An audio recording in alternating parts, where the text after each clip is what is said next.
네, 안녕하세요. 이사영 잡스입니다. 오늘은 애드센스 광고 만드는 거 말씀드릴게요. 얼마 전에 제가 이렇게 워드프레스 플러그인 통해서 자동 광고가 아니라 수동 광고를 원하는 위치에 자동으로 넣는 방법 말씀드렸잖아요. 그래서 워드프레스가 티스토리는 이제 끝났고요. 블로그스팟과 같은 공개된 플랫폼보다 제가 자꾸 워드프레스를 이제는 추천을 드리는 이유 중 하나이기도 합니다. 웹마스터도 수동을 자동으로 등록할 수 있고. 근데 지금 보니까 워드프레스 때문에 새로 시작하시는 분들이 유튜브에 많이 들어오시더라고요. 제가 너무 사려 깊지 못했던 것 같습니다. 광고 코드를 넣으라고는 했는데 광고 코드 만드는 것도 생소하신 분들이 굉장히 많다는 걸 다시 알게 됐어요. 그래서 이 점 간단히 말씀드리겠습니다. 먼저 기본 개념을 말씀드리면요. 애드센스가 있잖아요. 여기에서 이제 우리 블로그에 광고를 달 수 있게 해주는 중간 업체거든요. 근데 여기에 광고를 넣는데 광고 종류도 많고 또 우리가 어디에 어떤 광고를 넣었을 때 어떤 광고가 가장 효과가 좋은지 이런 거 알고 싶잖아요. 사이트바에도 광고가 들어가고 워드프레스도 굉장히 여러 개 운영하시게 될 겁니다. 앞으로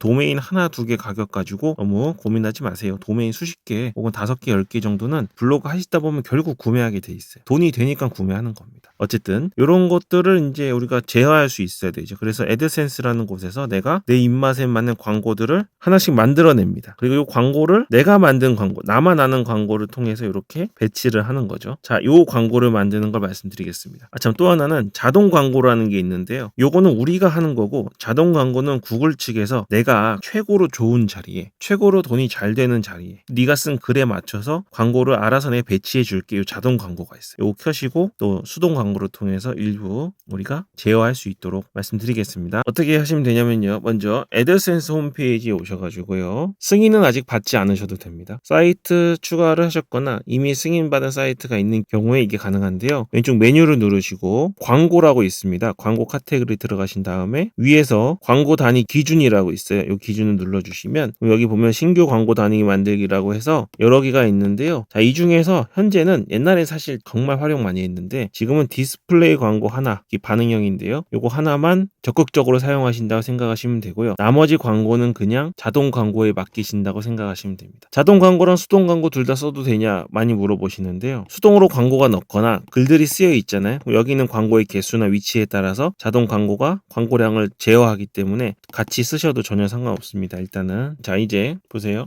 광고를 만드실 때 몇 가지 기준을 세우셔야 됩니다. 내 블로그가 이렇게 있습니다. 페이지가 있고 여기 제목이 있고 글들이 쫙 있잖아요. 이렇게 막 있습니다. 그리고 사이드바가 있겠죠. 그리고 헤더가 있고 밑에 푸터가 이렇게 있을 거예요. 자, 그러면 내가 광고를 어디 넣을 건지를 좀 생각해 보세요. 이 제목보다 위에 있는 헤더의 최상단에 넣을 건지, 발 밑에 넣을 건지, 아니면 사이드바에 이렇게 넣을 건지, 본문에만 넣을 건지를 생각하는 겁니다. 요걸 생각하는 이유는 다시 말씀드리지만 여기를 각각 넣어봤을 때 어디가 정말 가장 효과가 있는지를 확인하기 위해서입니다. 근데 사실 이건 제가 그냥 말씀드릴게요. 여기 위쪽 있죠. 위에가 제일 효과가 있어요. 실수로 클릭하기도 하고, 근데 실수로 클릭하면 사실 무효 클릭이라서 위험하거든요. 그래서 어느 정도 글이 있고 나서 광고가 들어오는 건 괜찮지만 최상단이나 제목 바로 위에 들어가는 건 추천드리지 않습니다. 이거를 이제 권장하는 분들도 계신데 이거는 여러분 계정 정지당합니다. 무효 클릭 당하고. 요번에 티스토리도 이런 짓 하다가 무효 클릭 당한 거거든요. 알지도 못하면서 뛰어들어가지고. 여러분 여기는 제가 추천 안 드리고 넣으셔도 돼요. 개인 선택이에요. 근데 제가 이 말씀을 왜 드리냐면 지금에 와서야 통계를 내시려고 정말 특별한 어디 회사나 브랜딩을 하시는 게 아니라면 굳이 이 광고 단위들을 다양하게 만드시느라 고생하실 필요는 없다고 말씀드리는 거예요. 그러면 페이지의 중간 이상의 어딘가에는 넣으실 텐데 요거 어차피 상단에 넣을 거니까 광고를 만드실 때 이런 위치별로 구분은 하지 마시고 그냥 실무 꿀팁 말씀드리는 겁니다. 네, 워드프레스가 하나 있고 워드프레스가 2개 있고 워드프레스 3번째 이렇게 있잖아요. 이 워드프레스 별로 광고 단위로 만들어 보시면 어떤 블로그에서 내가 수익이 많이 나오는지를 애드센스에서 좀 한눈에 볼 수 있겠죠. 물론 애널리틱스나 구글 사이트킷이나 서치 콘솔에서 다양한 더 많은 정보를 확인할 수 있지만 우리 이제 광고 단위만으로도 간단히 확인하기 위해서 쓰는 겁니다. 자, 이런 개념으로 만드는 거 말씀드릴게요. 자, 여기에서 신규 광고 단위 만들기에 권장이라고 되어 있는 디스플레이 광고를 선택해 주세요. 그럼 이렇게 나옵니다. 그럼 디스플레이 광고가 그럼 여기 있는 것처럼 사각형 돼 있잖아요. 이게 반응형이기 때문에 모바일로 보는지 PC로 보는지 화면 크기가 어떤지에 따라 자동으로 변하는 겁니다. 사각형으로 뜰 때는 이런 식으로 글자, 사진과 함께 나오는 방식으로 뜬다고 보여주는 거고요.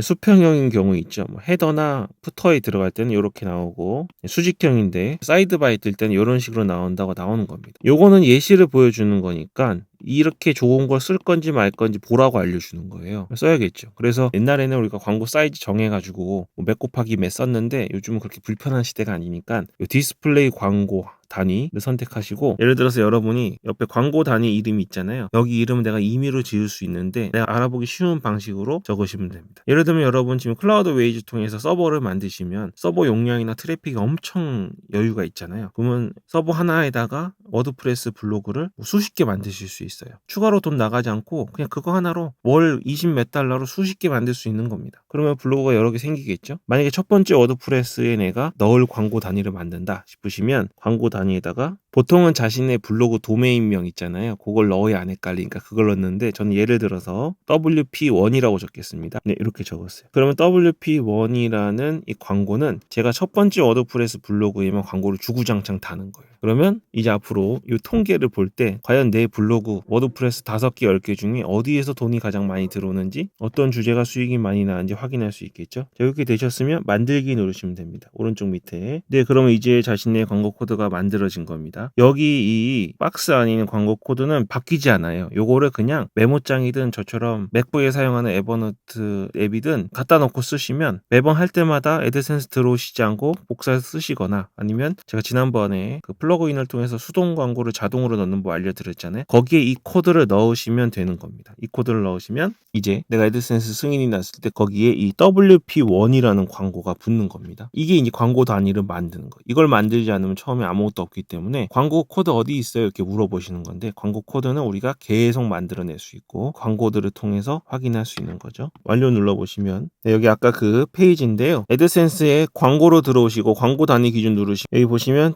WPM 방금 만든 거 있죠? 여기 옆에 이런 아이콘들이 있습니다. 그래서 요거 누르면 통계 보실 수 있고요. 요거 누르시면 아까 그 광고 코드 있죠? 다시 이 화면으로 와서 복사해서 사용할 수 있게 돼 있는 겁니다. 그리고 옆에 있는 연필은 수정하는 경우요. 요거 눌러서 보관 처리하면 사용하지 않고 안 보이게 바뀌는 거예요. 이제 광고 코드 만드는 법 아셨죠? 이제 그 광고 코드를 생성하셨으면 요 영상 보시고 집어넣으시면 됩니다. 혹은 요 영상에서 제가 수동으로 넣는 법 말씀드렸잖아요. 그거를 활용하실 때에도 거기다 그 광고 코드를 넣으시면 되겠습니다. 만약에 저처럼 워드프레스 여러 개 운영한다 하시는 분들은 광고 단위 이름에다가 계속 새로운 워드프레스 광고들 이름을 만드셔서 각각 블로그에 붙여주시면 되겠죠. 요거는 제가 하나의 방식을 말씀드릴 거니까 광고 코드 이름은 뭘 사용하셔도 좋고, 사실은 이것저것 생각하기 싫다, 난 그냥 뭘로든 벌 거다 그러시는 분은 광고 코드에다가 만드신 날짜 하나 써주시고요. 그거를 모든 워드프레스, 클라우드 웨이즈를 통해서 계속 만들어낼 수 있는 워드프레스에다가 뭐 10개, 20개에다가 같은 광고 코드 하나로 쓰셔도 상관없습니다. 전혀 상관없어요. 그렇게 사용하시면 되겠습니다. 네, 그럼 오늘 여기까지 하겠습니다. 이세영 잡지였습니다.